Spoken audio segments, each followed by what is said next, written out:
Third chapter जो linear equation of two variable से संबंधित है, इस चैप्टर के अंदर लीनियर इक्वेशन की बात की गई है, जिसका मतलब होता है कि एक्स और वाई की मैक्सिमम पावर जो है वो 1 है। और इस चैप्टर के अंदर हमें दो इक्वेशन दी जाएंगी। दो इक्वेशन जो दी जाएगी उनको हम दो तरीके से सोल्व कर सकते हैं। ये दो इक्वेशन है, इन्हीं को ही लीनियर इक्वेशन बोला जाता है। और इनको सोल्व करने के, हल करने के हमारे पास दो ही मेथड है। और उन दो मेथडों की बात करें तो जिनमें से एक मेथड है ग्राफिकल मेथड और एक है अलजेब्रिक मेथड। मतलब कि लीनियर इक्वेशन के अंदर हम हमारी इक्वेशन को या हमारे क्वेश्चन को दो तरीके से सोल्व कर सकते हैं। एक तो है ग्राफ के जरिए, एक है अलजेब्रिक मेथड के जरिए। अब ग्राफिकल की बात की जाए तो ग्राफ के जरिए ग्राफिकल मेथड यहीं पे ख़त्म हो जाता है, बट जो अलजेब्रिक मेथड है उसमें आगे तीन मेथड और भी दे रखे हैं। अलजेब्रिक मेथड के अंदर तीन मेथड आते हैं। एक तो होता है सब्स्टिट्यूशन मेथड, एक होता है एलिमिनेशन मेथड, थर्ड जो है वो है क्रॉस मल्टीपल मेथड। फर्स्ट जो सब्स्टिट्यूशन मेथड है, इसका मतलब होता है कि किसी भी इक्वेशन से एक्स की या वाई की वैल्यू को उठाकर दूसरी इक्वेशन में रखना, ये होता है सब्स्टिट्यूशन मेथड। सेकंड जो हमारा है, जो एलिमिनेशन मेथड दे रखा है, इसका मतलब होता है कि एक वैल्यू को एलिमिनेट करना। वो जो दो इक्वेशन हमसे दे रखी है, उन दोनों इक्वेशन को या तो हम उसमें एक्स की वैल्यू को इक्वल कर लें या वाई की वैल्यू को, उसके बाद उसको एलिमिनेट करना होता है, उसको हटाना होता है, उसको काटना होता है, वो होता है एलिमिनेशन मेथड। बात की जाए क्रॉस मल्टीपल मेथड की, तो ये जो मेथड है ये तो क्वेश्चन करने के बाद ही समझ में आए, क्योंकि इसके बारे में डिटेलिंग आपको ना समझ में नहीं आएगी कि होता ही कैसे है ये। अब बात की जाती है कंडीशन की। कंडीशन की बात की जाए तो जो हमारी लीनियर इक्वेशन होती है, लीनियर इक्वेशन को जब हम ग्राफ के ज़रिए शो करेंगे, ग्राफ पे हम उसको बढ़ाना स्टार्ट करेंगे तो वो हमें एक लाइन शो करेगी, एक लाइन बढ़ेगी। और हमें पता है कि हमारा पूरे चैप्टर के अंदर दो लाइनें बढ़ेगी, दो लाइनें बढ़ेगी और वो तीन कंडीशनें बनती है उस दो लाइनों से। या तो वो दो लाइनें आपस में काटेगी ग्राफ पे, या फिर वो दोनों लाइनें आपस में पैरेलल होगी, या फिर वो दोनों लाइनें आपस में कोइंसिडेंट का मतलब होता है ओवरलैपिंग। ओवरलैपिंग का मतलब ये हुआ कि एक लाइन के ऊपर दूसरी लाइन का डिपेंड होना, या दूसरी लाइन के ऊपर डिपेंड करती है एक लाइन, वो होता है ओवरलैपिंग या कोइंसिडेंट लाइन। अब बात की जाती है कि सॉल्यूशन, जब तक इस चैप्टर के अंदर है जो हमारी इक्वेशन दे रखे हैं, जो दो लाइनें बनाएगी जब ग्राफ के जरिए शो करेंगे, जब तक हमारी लाइनें आपस में काटेगी नहीं तब तक कोई सॉल्यूशन नहीं होता है। इस बात को याद रखना। लाइनें जितनी बार भी काटेगी, जितने भी पॉइंट पर काटेगी, उतने ही हमारे सॉल्यूशन होएगा। फर्स्ट कंडीशन की बात करें जिसमें दे रखा है a1/a2 बराबर नहीं है b1/b2। ये जो कंडीशन है ये स्टार्टिंग में कट गई, मतलब a1 है बाई a1/a2, b1/b2 वो बराबर नहीं है आपस में, स्टार्टिंग में ही कट गई। तो ऐसी कंडीशन को बोलते हैं इंटरसेक्टिंग लाइन। इंटरसेक्टिंग लाइन का मतलब होता है कि ये जो दोनों लाइन है ये आपस में एक पॉइंट पे काटेगी, जिसको इंटरसेक्टिंग पॉइंट बोलते हैं। ये जो निशान बना रखा क्रॉस का, ये गलत का निशान नहीं है, ये इंटरसेक्टिंग निशान है, इंटरसेक्टिंग लाइन का निशान है।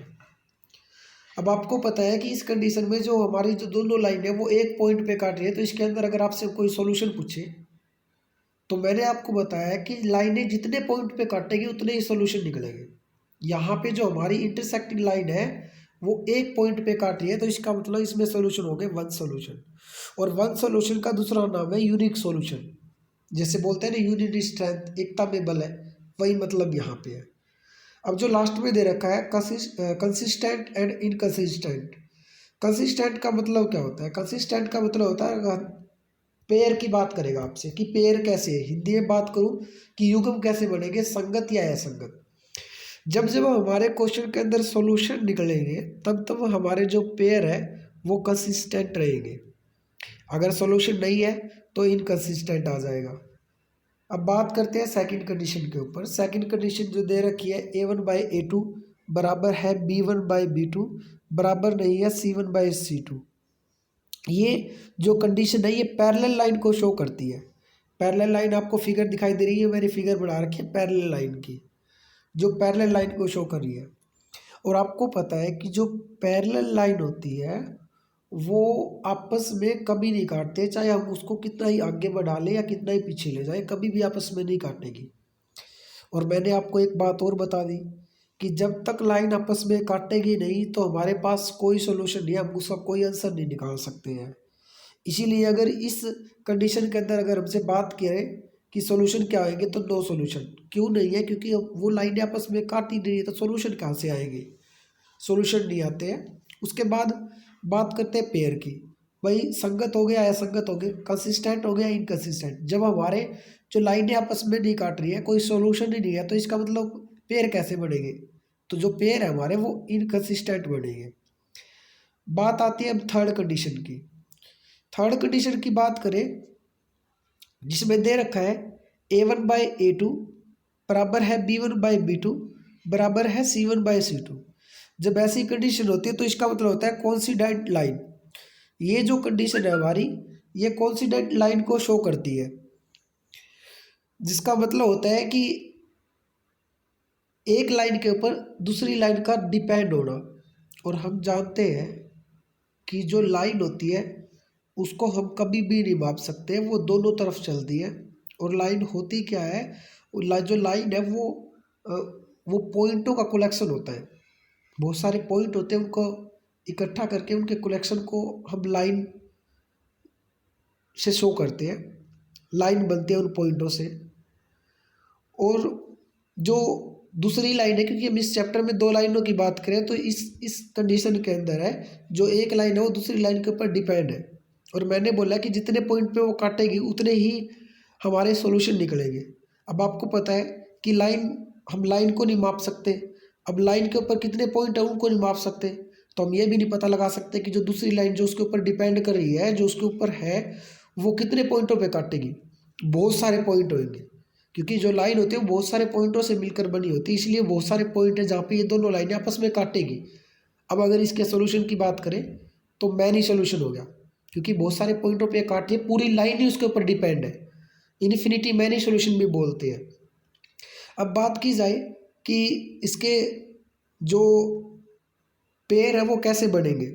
अब आपको पता है जब जब सोल्यूशन निकलेंगे तो पेयर हमारे कंसिस्टेंट आएंगे।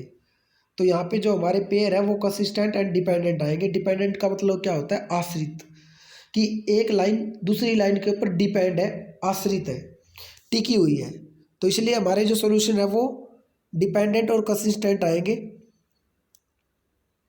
इस बात को हमें जो हमारा ग्राफिकल मेथड है, ये जो हमारा मेथड है, ये जो हमारी तीन कंडीशन है, एक ये कंडीशन, सेकंड कंडीशन ये, और थर्ड कंडीशन ये, हम इन तीनों कंडीशनों को ग्राफिकल मेथड से शो कर सकते हैं। मेरा कहने का मतलब ये हुआ कि जो ये तीनों कंडीशन है वो ग्राफिकल मेथड इन तीनों कंडीशनों पे अप्लाई होता है, इस पे भी, इस पे भी और इस पे भी, तीनों पे।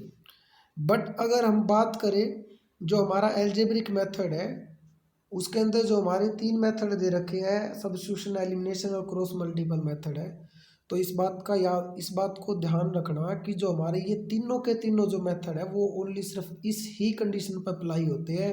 ये तीनों मेथड है ना तो इस पर अप्लाई होते हैं ना इस पर अप्लाई होते हैं। फिर एक बार फिर बता रहा हूँ, जो ग्राफिकल मेथड है उसके ज़रिए हम तीनों कंडीशनों को शो कर सकते हैं, तीनों कंडीशनों को हल कर सकते हैं। बट अगर एल्जेब्रिक मेथड की बात की जाए, ये तीनों मेथडों की बात की जाए, सब्स्टिट्यूशन, एलिमिनेशन, क्रॉस मल्टीपल है, वो सिर्फ इस पर अप्लाई होता है, ओनली इंटरसेक्टिंग पॉइंट पर, वन सोल्यूशन पर, जो स्टार्टिंग में कट जाती है लाइन उसके ऊपर। और बाकी हमारे जो ये तीनों मेथड है और किसी पर अप्लाई नहीं होते हैं। ये सबसे बड़ी इम्पोर्टेंट और बहुत ज़्यादा इम्पोर्टेंट बात है, क्योंकि जब हम क्वेश्चन सोल्व करने जाएंगे तो हम पहले चेक करेंगे कि ये लाइनें आपस में इंटरसेक्ट है, पैरेलल है या कोइंसिडेंट लाइन है। अब पूरा क्वेश्चन सोल्व कर लिया, बाद में पता चला कि वो लाइन पैरेलल है कि नहीं है। अब पहले ही चेक कर लो कि लाइन आपकी कैसी है, कंडीशन आपकी कैसी है।